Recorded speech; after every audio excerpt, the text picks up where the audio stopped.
Mesmo terminando sem gols, o Fla-Flu foi um bom jogo no Maracanã. Bem disputado, com várias oportunidades de lado a lado, mas principalmente criadas pelo Fluminense. É impressionante como o time treinado por Fernando Diniz, mesmo com muitos desfalques, um time inteiro de desfalques entre jogadores que são titulares e reservas, a defesa toda remendada, consegue mais uma vez, no quinto Fla-Flu da temporada 2019, fazer jogo duro e atuando melhor que o Flamengo. Esteve mais próximo da vitória, mereceu mais a vitória. É verdade que houve um pênalti não marcado contra a equipe tricolor, né? Uma mão na bola dentro da área, apesar do VAR, acabou passando batido. Mas se o Flamengo tivesse o pênalti assinalado e vencesse, teria sido uma vitória correta, pela marcação certa do pênalti, se fosse marcado, mas não seria justa, porque o Fluminense jogou melhor. E aí, quando a gente avalia um confronto como esse, não dá para ignorar a diferença de investimento entre as equipes. Você não pode tratar um confronto Brasil e Bolívia, por exemplo, na Copa América, como se fosse, avaliando o trabalho dos técnicos, né, como se fosse um duelo de igual para igual. Não é de igual para igual. E hoje, lógico, no Fluminense não é a Bolívia do futebol carioca, mas tem um investimento muito inferior, jogadores muito jovens, um atacante de 17 anos, agora contra o Cruzeiro jogou um de 16. Então é um time mais modesto, com alguns jogadores jovens, outros jogadores muito mais baratos do que os jogadores do Flamengo, tem alto investimento, tem seus desfalques também, mas não tão pesados como os desfalques do Fluminense.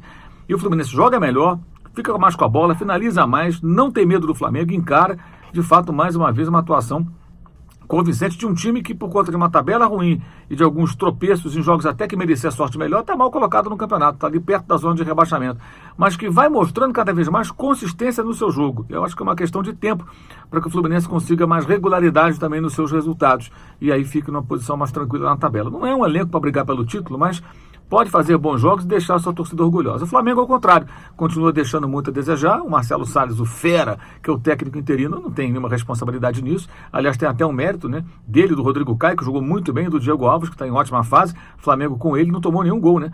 Venceu o Fortaleza 2-0, venceu o Corinthians 1-0 e empatou sem gols com o Fluminense. Esteve muito próximo de ser vazado, mas conseguiu passar sem levar nenhum gol, o que é um progresso, se nós lembrarmos que com o Abel Braga o Flamengo tomava gol em praticamente todos os jogos. Até os pequenos times do Rio de Janeiro no Campeonato Carioca conseguiram marcar contra a equipe rubro-negra. E é claro que aí você tem um legado do trabalho do Abel, que não era bom, e não é o técnico interino que vai mudar isso de uma hora para outra. Conseguiu até em alguns momentos, no segundo tempo contra o Corinthians, contra o Fortaleza o jogo inteiro, atuar bem, apresentar mais futebol, mas o Fluminense se impôs e ofereceu mais dificuldade ao Flamengo do que aos dois outros adversários, tanto o Corinthians quanto, obviamente, a equipe do Fortaleza. E aí o Flamengo se embananou. Jorge Jesus assistiu tudo de uma cabine do Maracanã e certamente percebeu, já tinha notado certamente vendo outros jogos, né, gravados e tudo mais, e viu também em loco aquela derrota para o Atlético em Belo Horizonte algumas semanas atrás, mas certamente vendo o jogo no Maracanã, em loco, o Fla-Flu, entendendo a situação do Fluminense e do Flamengo, a qualidade do elenco, o investimento de cada um,